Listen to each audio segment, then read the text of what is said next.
Chegamos no episódio 3 da quinta temporada de The Handmaid's Tale. Que saudade que eu tava de vir aqui toda quarta-feira de manhã gravar um vídeo pra vocês. Eu sei que esse vídeo só vai sair à tarde, meio-noite, mas eu tava com muita saudade de toda essa rotina de quarta-feira, da gente comentar, enfim, de vocês ficarem ansiosos pra eu postar o vídeo. Tava com saudade de tudo isso. Se você não viu o meu vídeo anterior falando dos 2 primeiros episódios da temporada, eu vou deixar aqui no link da descrição, vou deixar no card também. Lá eu falei de tudo que aconteceu nos 2 primeiros, assim como vou falar de tudo que aconteceu nesse terceiro episódio. Teve muita coisa interessante, foi um bom episódio, gostei muito e estou gostando muito do rumo que a temporada está tomando. Lembrando que se você não for inscrito no canal ainda, não deixe de se inscrever. Além de The Handmaid's Tale, eu falo sobre várias outras séries e outros filmes. Chegamos na marca de 60 mil inscritos aqui no canal. Fico muito grato a todo mundo que se inscreveu, todo mundo que acompanha o meu trabalho e que gosta do meu trabalho. Em breve eu vou fazer um vídeo aqui especial com uma novidade bem interessante para vocês, principalmente para quem é antigo no canal, quem acompanha os meus vídeos bem antigos, vai ser bem legal. Em breve esse vídeo sai. Também não esqueça de deixar o like aqui no vídeo. O like ele é realmente muito importante e ajuda a impulsionar o vídeo aqui no YouTube. Bom, então vamos lá, vamos falar de tudo o que aconteceu no terceiro episódio, claro, com spoiler. E eu também vou falar algumas coisinhas que acontecem no segundo livro, mas são pequenos spoilers aí que eu acredito que não vai estragar tanto a sua experiência caso você queira ler o livro. O episódio se chama Border, ou em português, Fronteira, e ele é muito sugestivo, né? Afinal, o episódio sim fala de uma fronteira que a gente vai conhecer. Ele é dirigido pelo Dana Gonzalez, que é um diretor de fotografia, mas já havia dirigido um outro episódio muito importante de The Handmaid's Tale, que é o último episódio da terceira temporada, onde a June tem aquele plano de levar as crianças embora para o Canadá, dentro do avião e tudo mais. O episódio se chama Mayday, e é muito simbólico que esse mesmo diretor dirija esse terceiro episódio, porque também falaremos de Mayday. E quem roteirizou esse episódio foi a Ellen Monroe, que também roteirizou o último episódio da terceira temporada, que é o Mayday. Então a mesma equipe está aqui nesse episódio. E ele começa exatamente como acabou o segundo episódio, com aquela nossa descoberta surpreendente dos planos reais da Serena, né, que era mostrar a filha da June para ela no telão e tudo mais. Aqui a gente tem a June chegando em casa com o Luke e ela tá ali em choque, né? Enfim, surpresa de ter visto a própria filha lá no telão em Gilead. Mas a preocupação da June é saber o que significa a cor daquela roupa que a Rena estava usando, né? Que era um roxo, não era mais um rosa de quando ela era criança. E em Gilead, a June sabe muito bem disso, que as cores significam muita coisa. O vermelho que ela usava significava algo. E o roxo certamente significa alguma coisa, e ela vai descobrir isso lá pro fim do episódio. É nesse momento que a Moira fala pra June que sabe da existência de um grupo de mulheres refugiadas que ficam lá na fronteira e elas meio que se comunicam com a galera lá de Gilead, então elas podem dar recados como também receber recados. E a June, né, fica brava com a Moira por ela não ter falado isso antes, e a Moira fala que justamente não falou pra June porque sabe que a amiga vai até lá e vai pirar quando descobrir a existência desse grupo. Então as duas vão entrar em contato com esse grupo de mulheres, deixando o Luke para trás. Afinal, os homens não são permitidos naquele lugar, diferente lá de Gilead, onde as mulheres que não são permitidas a lugar nenhum. Aqui a gente vê uma certa impotência do Luke logo no começo, mas eu acho que ele vai ser muito útil no decorrer da temporada, assim como a gente vê no trailer, ele em vários outros lugares, junto da June, então depois que ele vai entrar em ação. Mas então, elas chegam até um lugar onde encontram a Lily, que detalhe, não é aquela mesma garota do grupo de apoio que eu achava que fosse, né, que era uma personagem também de origem asiática, mas eu havia confundido com essa Lily que também apareceu no trailer. Então são duas mulheres completamente diferentes. Aqui nessa cena a gente vai descobrir que a Lily é uma das mulheres que foi trocada pelo Fred, né, naquela troca lá de 20 duas, se eu não me engano, prisioneiras que trabalhavam no Mayday e tudo mais, que eram da resistência, que foi trocada pelo Fred. E quem foi a responsável por tudo isso foi a própria June, então certamente a Lily deve esse favor a June. E é engraçado quando a June chega, né, junto da Moira, a Lily fala que esperava que a June fosse mais alta, e isso fica muito no imaginário das pessoas que sabem de algo sobre a June, né? Porque a June, ela é, sim, muito famosa, os seus feitos em Gilead foram muito famosos, né? Tanto de matar comandante, de levar as crianças para fora, de estar ali na resistência e tudo mais. Então ela é um símbolo muito importante da resistência, e no imaginário das pessoas ela seria uma mulher mais alta e tal, mas aí quando chegam, vê uma mulher super baixinha, completamente diferente. Nessa conversa também a June fala para Lily que teve sorte de todos os seus planos darem certo, de levar as crianças para o Canadá e tudo mais, e a Lily fala que todas as mulheres falam isso quando fazem algo extraordinário, e é verdade. Bom, então as três vão até o resto do grupo dessas mulheres refugiadas que fica ali na fronteira, mas ainda não é a terra de ninguém, é um pouco antes. Chegando lá, a June vê aquela bandeira que a gente vê no trailer, né, a bandeira dos Estados Unidos, e elas passando ali próximo. Isso é muito simbólico porque é uma resistência de mulheres americanas, né, de mulheres dos Estados Unidos, e aquela bandeira ali é realmente o símbolo daquilo tudo. Nesse momento também nos é mostrado uma outra mulher que a gente não sabe o nome dela, mas que aparentemente é a líder ali do grupo. Eu acredito que a liderança dessa mulher não vai durar muito, porque eu suspeito que a June vai sim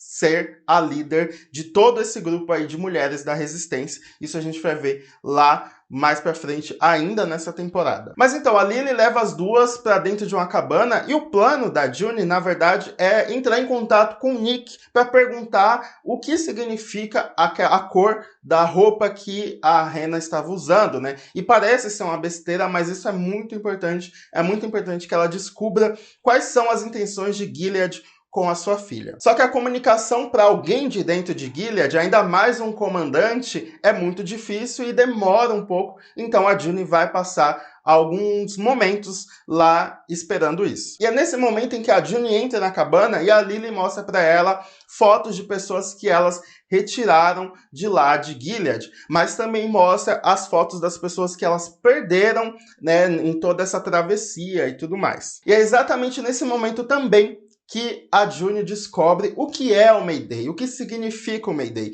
Porque no imaginário da June, e acredito que de várias pessoas, o Mayday é um lugar específico, um lugar ali, sabe, um alojamento, algo realmente que você olha e você fala, aquilo é o Mayday. Só que ali ele explica para ela que o Mayday está em qualquer lugar. O Mayday significa uma resistência. A June e aquelas outras áreas que ficavam ali resistindo e passando informações umas para as outras, eram já o Mayday. Então a June sempre buscou pelo Mayday, quando na verdade ela sempre foi. Eu acho essa conversa muito interessante e também muito importante, porque aqui vai algum detalhe do segundo livro. É que a June, ela não aparece, na verdade ela mal aparece no segundo livro da série, que é esse, Os Testamentos.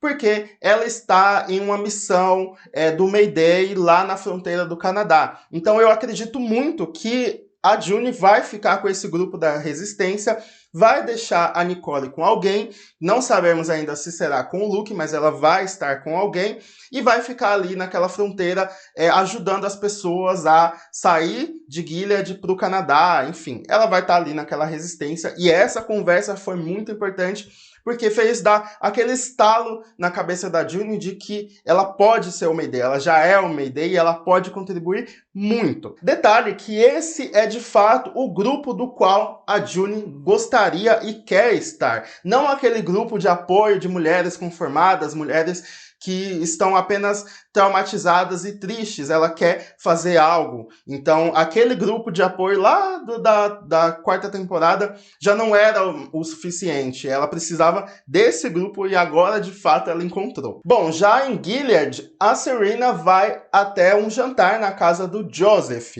e lá conhecemos o comandante Mackenzie, que já havia aparecido no trailer. Eu achava que era um personagem novo, mas meio que não é um personagem novo, ele já foi citado em alguns momentos, mas não apareceu. O comandante Mackenzie é o esposo da senhora Mackenzie, que já havia aparecido antes, e eles são os pais, né, entre muitas aspas, da Rhaena, né, eles que cuidam dela e tudo mais, e ele é o personagem que não havia aparecido ainda. E logo na primeira conversa que a Serena tem com ele, ela já descobre que o Joseph tem algo a ver com a morte do Fred, porque ele tentou ali negociar o Fred voltar para Gilead para julgar ele de fato, só que no meio disso a June acaba interferindo e acaba matando o Fred. Então a Serena não sabia dessa informação, do qual o comandante Mackenzie já sabia. Nesse momento também o Nick chega com a Rose e descobrimos que eles se conheceram em Washington, né? E ela é filha de um comandante muito poderoso e tal, e depois a gente vai falar um pouco disso também. Agora, indo lá pro hospital em Gilead, a gente tem a tia Lydia indo visitar a Esther, né? Ela tá inconsciente, assim como a Janine, mas a tia Lydia está, assim, furiosa com a Esther. Ela, inclusive, bate na menina enquanto ela está desacordada. E logo em seguida, ela vai até o quarto da Janine, onde ela se ajoelha e ora para Deus para que não permita que a Janine morra, né? A gente vê, de fato, todo o apreço que ela tem pela Aya. É meio que a Aya de estimação dela e ela tá muito preocupada. E nesse momento a gente vê uma atuação impecável da Anne Dowd, que é a atriz que faz a tia Lydia. Eu acho essa atriz espetacular, porque ela traz uma verdade, uma veracidade, um drama muito realista para a personagem, e esse momento mostra muito isso. Inclusive, esse pode ser o momento com que faça que a atriz seja indicada a alguma premiação importante, tipo Emmy ou Globo de Ouro. Realmente eles pegam essas cenas muito dramáticas e muito marcantes, e esse momento foi de fato um momento muito marcante no episódio. Em breve eu vou fazer um vídeo aqui no canal falando sobre a trajetória da tia Lydia. Eu tô separando esse vídeo, vai ficar bem legal, e em breve ele sai. Bom, e voltando lá pro jantar, os Mackenzie falam que não queria fazer algo, não queria matar a June para não traumatizar a Rhaena, né? Para ela não saber que a sua mãe biológica foi morta por eles e tal. Então eles pouparam a vida da June, mas que a June não colaborou. Inclusive é nesse momento em que o comandante Mackenzie fala que a June é um câncer e esse câncer precisa ser cortado. A gente já tinha visto isso lá no trailer. Também essa conversa é muito importante porque eles falam que o comandante Lawrence, né, o Joseph, precisa de uma esposa. Nenhum homem no poder ali é respeitado sem uma esposa. E essa fala é muito importante, a gente vai ver isso lá na frente. Na verdade, todas as conversas que a gente tem em The Handmaid's Tale, a gente tem que sempre ficar atentos, porque essas conversas vão refletir em algo. Nunca nada é por acaso. Bom, já lá na fronteira, a June está costurando peças enquanto espera, né, a comunicação com o Nick. Essa mulher, que é a suposta líder, chega com um tal de arsênico, que é um pó que acredito que seja um veneno, e ela diz que é para um comandante. E provavelmente esse veneno vai dentro da roupa do qual a June está costurando. Então é assim que eles levam, né, coisas perigosas ali, armas brancas, para matar as pessoas de lá de dentro de Gilead. Então é nessa hora que começa uma confusão das mulheres apontando uma arma para um cara que parece ser um guardião da fé lá de Gilead. Ele fala para elas não atirarem, que ele é amigo, né? Na verdade, não era para ele estar lá, era para um outro cara estar lá, mas ele teve que cobrir esse cara. E aí descobrimos que, na verdade, ele estava transportando uma refugiada de Gilead lá para o Canadá. E quando ele decide voltar para Gilead, a June pergunta o porquê que ele está voltando, e ele fala que é porque ele tem uma esposa e uma filha esperando por ele lá em Gilead. E mais uma vez esse diálogo pode ser muito interessante, pois a June vai achar que é possível estar em Gilead e ir para o Canadá e ficar nesse vai e vem. A gente também pode ver outros personagens fazendo esse mesmo movimento aí no futuro. Enquanto isso, lá em Gilead, o Nick vai falar com o Tuelo e pedir para ele não contar sobre a sua esposa Rose para June, né? Porque é ele que precisa falar isso para ela. Então o Tuelo pergunta o que ele acha da proposta que ele fez no episódio anterior, que é do Nick se unir ao governo canadense e também ao governo dos Estados Unidos para ser meio que ali um espião e tudo mais. E ele diz que não pode fazer isso naquele momento. E é nesse momento que chega o comandante Mackenzie, né? E pede para o Mark Tuelo sair e fala que vai ficar de olho no Nick, porque o pai da Rose é muito seu amigo e é um cara muito importante, né? Do alto escalão de Gilead. E ele meio que suspeita que o Nick só se casou com a Rose interessado, né, nesse poder do pai dela. Olha, eu não tenho certeza, mas a minha suspeita é que esse pai dela, ele ainda vai aparecer, e ele é um personagem muito importante no segundo livro, Os Testamentos, que é um comandante de alto escalão que tenta se casar com a Rena, né? É um personagem já mais velho e conhecido por matar todas as suas esposas muito jovens. Eu não tenho certeza ainda, mas pode ser sim o pai da Rose. Já lá dentro da casa do Joseph, ele tem uma conversa com a Serena, e é uma das conversas mais interessantes desse episódio. Lembra que eu falei daquele diálogo que teve lá no jantar, do qual o comandante Mackenzie fala que o Joseph precisa de uma esposa? Pois é, a Serena meio que sugere que o Joseph se case com ela pelo poder, né? Para os dois unirem as forças ali e, enfim, serem pessoas muito influentes e muito importantes lá em Gilead. Já o Joseph diz que se casar por poder nem sempre dá certo. E ela meio que apela para a emoção e para a afetividade, fazendo com que ele toque na sua barriga para sentir a criança. A Serena, ela é muito baixa. Por um momento eu achei que, de fato, o Joseph fosse pensar em se casar com a Serena, né? E para a narrativa seria até interessante ter esses dois que são muito diferentes, mas se unindo ali. Só que ao mesmo tempo não é esse tipo de aliança que o Joseph quer. Ele é um cara muito inteligente e ele decide se aliar a pessoas que ele realmente acha que vai ser interessante, que é o caso da tia Lydia, né? Ele tem essa aliança com a tia. Eu acredito que para ele uma aliança com a Serena não vai dar certo e a gente vai ver isso mais pra frente nesse episódio. Mas o Joseph diz pra Serena que vai proteger ela e o seu bebê. E isso faz com que a Serena pense na sua estadia em Gilead. E é o que ela fala pro Mark Tuelo mais tarde, lá dentro do quarto. Ela diz pra ele que vai ficar em Gilead, que aquele lugar é o lugar dela e tudo mais, e ela tem realmente a esperança de que vá se casar com o comandante Lawrence e ter ali o poder, ainda mais por ser uma esposa capaz de gerar filhos. Então ela acha que vai ser muito poderosa lá em Gilead e ela vai cair do cavalo muito em breve. O Tuelo, por outro lado, meio que fica decepcionado e fala pra ela que ela já é uma mulher livre, ela não precisa ficar lá. Então ela beija o seu rosto e fala ali que quer ficar e agradece por ele ter protegido ela muitas vezes e tal. Gente, assim, a gente vê que é muito claro o romance ali pintando entre os dois, o clima entre os dois, mas a série não se aprofunda nisso, a série não fala o que a gente quer saber, se o filho que a Serena tá esperando é do Mark Tuelo. Olha, pra ser bem sincero, no rumo que as coisas estão tomando, eu acho muito difícil hoje o Mark Tuelo ser o pai dessa criança. Eu acho que a gente tem que aceitar o fato de que o Fred foi capaz de gerar esse filho nela. Porque eu acho que se fosse pro Mark Tuelo ser o pai dessa criança, isso já teria sido mostrado antes. Eu acho que até agora eles não falaram nada, então a gente tem que se contentar com o fato de ele simplesmente gostar dela, estar apaixonado por ela, de repente, e por isso ele tenta proteger ela e ele é tão submisso, mas que eles ainda não tiveram nada. Talvez tenha, né, futuramente, mas eu acho muito difícil isso já ter acontecido e não tenha sido mostrado. Bom, agora indo lá para o hospital, a tia Lydia ficou o episódio inteiro dentro do hospital, esperando a Janine acordar, a Janine ter uma melhora.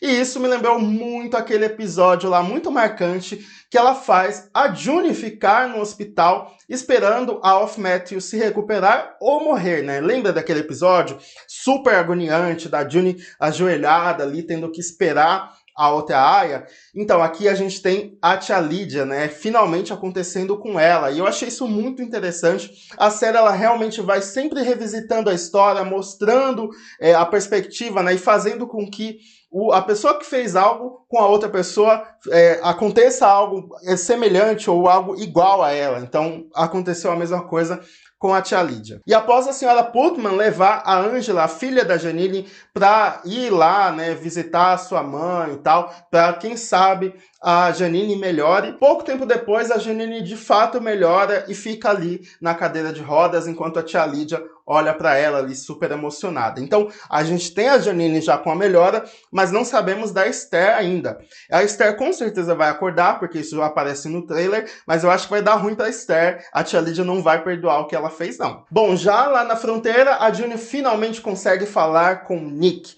E ela pergunta para ele o que significa a cor do vestido da Hannah, e ele fala que essa cor significa que ela já não é mais uma criança e agora ela está indo para a escola para aprender a ser esposa. Nessa conversa também a gente descobre que a Hannah tem 12 anos já e que está sendo preparada para ser uma esposa, o que é um grande absurdo, mas a gente vê isso no segundo livro, como eu falei, que é os Testamentos. Isso é muito trabalhado, é muito falado na história, e aqui a gente tem a primeira vez que isso é mencionado. A June fica assim arrasada, fica muito mal de saber que a sua filha, que é apenas uma criança, está sendo preparada para ser uma esposa lá em Gilead, o que é algo terrível. Ela pergunta para o Nick se ele pode fazer algo, e ele fala que não pode, porque agora ele tem novas obrigações, e ele também revela para ela que tem uma esposa. Ela até pergunta se ela gostaria da esposa, né? Assim como foi com a Eden lá. E ele fala que certamente ela gostaria e tudo mais. Enfim, os dois realmente têm realidades muito distantes e eles precisam se conformar que os dois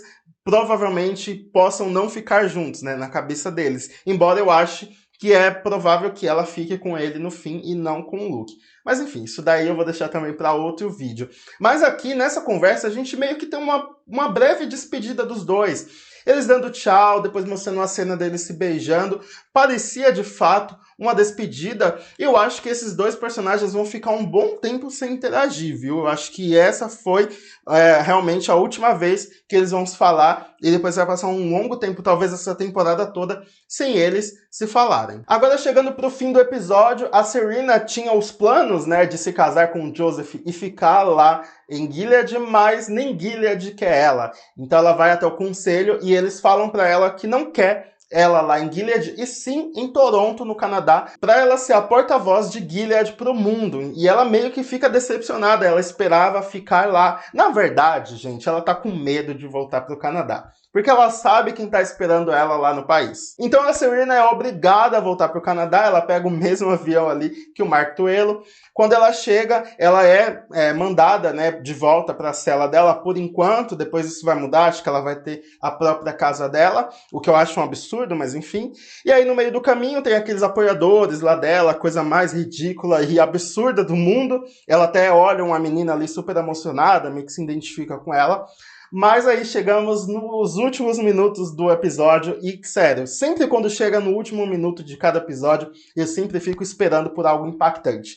E aqui a gente tem, quando eles chegam, né, eles vão entrar na cela, tem um carro ali parado na frente, ela não sabe exatamente muito bem o que está acontecendo, do nada chega a June na porta, né, do carro dela, na janela do carro, falando para ela nunca mais tocar na sua filha. E a June tá ali com sangue nos olhos. Gente, sério, a June tá muito, muito pistola com a Serena. E aí o carro, né, sai ali depressa e tal. A Serena fica ali muito assustada, porque ela sabia que isso poderia acontecer.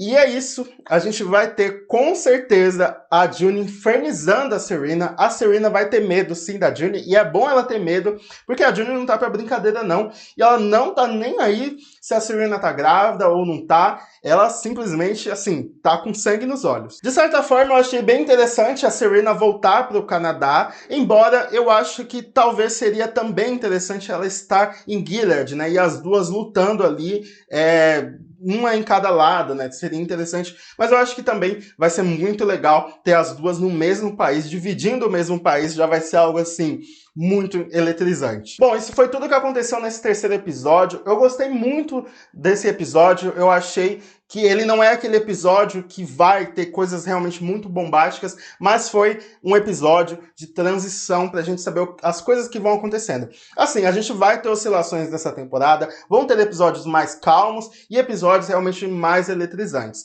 E esse episódio, ele meio que foi um meio termo, né? Embora tenha acontecido muitas coisas importantes, muitas coisas que vão, com certeza, impactar o resto da temporada. Quero muito saber a opinião de vocês, claro. Deixem muito aqui nos comentários o que vocês acharam de tudo isso.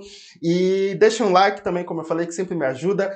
Vai ter, se eu não me engano, um outro vídeo ainda nessa semana sobre The Handmaid's Tale. Se eu achar a promo, né, do quarto episódio, trago aqui informações sobre. Enfim, fica de olho aqui no canal, que sempre vai ter informações sobre a série. Então é isso, se puder também compartilhar para todo mundo que gosta desse tipo de conteúdo. Até a próxima, tchau!